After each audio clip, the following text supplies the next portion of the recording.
Last night on the Fox News Channel, Megyn Kelly's program, one of my all-time favorite State Department officials, Marie Harf. This woman, is the classic Ivy League female graduate out of female studies, out of foreign policy studies. This woman just takes the cake in every aspect. From her appearance to the way she speaks to what she thinks. She is Julia in that ad the regime ran during the War on Women thing. And here she was being interviewed about why the regime will not call what happened in Paris Islamic extremism. Question. It seems like it's so difficult to say what everybody around the world seems to feel so clearly it is. And what the leaders have said in Canada and Australia and Paris, where they have felt it so potently and personally, they've all said quite clearly the battle is against Islamic extremism.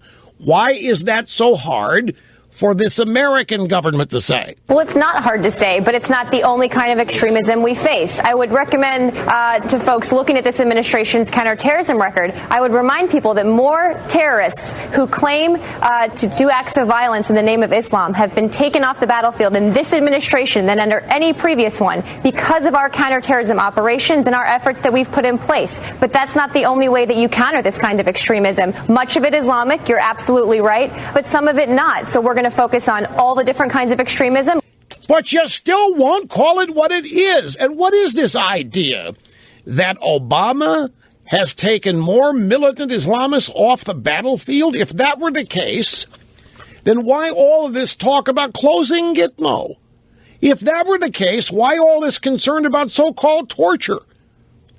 I thought Bush set the record on all this. I thought Bush was violating all these human rights. I thought Bush was misbehaving and all this stuff. And here comes this woman from the State Department claiming credit here on behalf of Obama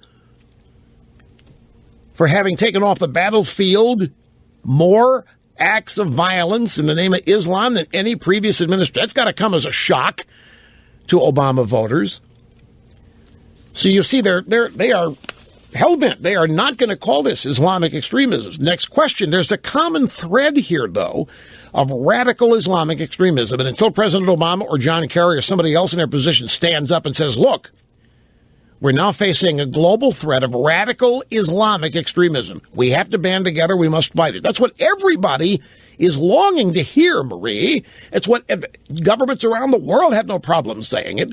You won't say it. Where's the message? I think all of these leaders have made very clear the serious threats we face. If you look at the president's speech at West Point, if you look at the things Secretary Kerry has said, it's not as easy as defining it the way you just did. We have to look at each threat individually. All of those threats you just mentioned are from different groups. Do you believe that there is a common thread in everything that I just mentioned? Is there a common thread? I think that's a little overly simplistic, to be honest with you, Martha. Yes, and so when you nail them to the wall and you actually force their own words back on them, they come back and tell you you're a simpleton. You're small-minded. You don't have the ability like we do in the regime to understand all of the nuance. Of course, there is a common thread. The common thread is Islamic extremism. This regime will not say so. Does anybody really have any question about why? Let me ask you, folks, seriously, do you think it's because, now let's start at the top, let's go to the why. Is Obama afraid of them? Is Obama refusing to call them what they are because he's so afraid? This is the political correctness of this is that, oh, no, we can't do that. That would make them even madder. We're not supposed to chase bad guys.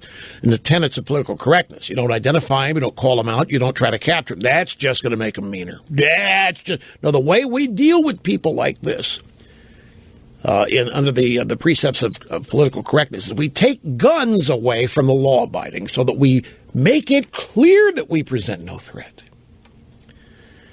Yeah, that's what we do. We take guns away from the law-abiding, leaving guns to be had for the criminals, the Islamists, whoever wants to get them. But political correctness says, no, we can't agitate. Oh, no, we can't irritate. Oh, no, it just make them even madder, and it'll make them even more violent. Do you think that's really why Obama will not call them what they are?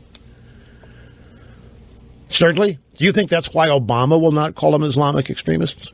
I can understand some Marie Harf And I can understand some college professor or professorette, or I can understand some people in the media. You really think Obama is afraid of what they'll do if they're properly identified?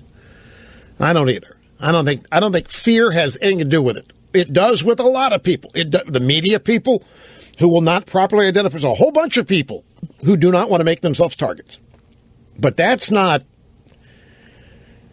going to explain Obama. Here is Marco Rubio, who was on Fox and Friends this morning. Brian Kilmeade said, why is it the French, the British, the Australians, everybody, they're all calling this attack Islamic extremism, but we don't. Does that bother you, Senator? Well, we do. The president won't. And I don't understand. I really still do not understand why. And it's important to call. I mean, this is not an attack on Islam. It is an attack on Islamic extremism, which is a very serious problem. And I hope the summit is about not just the threat that's posed by people in other countries, but increasingly the homegrown violent extremists who are motivated by jihadist websites or by traveling abroad and coming back home. That is the fastest growing, most dangerous new dynamic of the war on terror. Another thing they won't say, by the way. Okay, so Rubio is drawing a distinction here between Islam and Islamic extremism.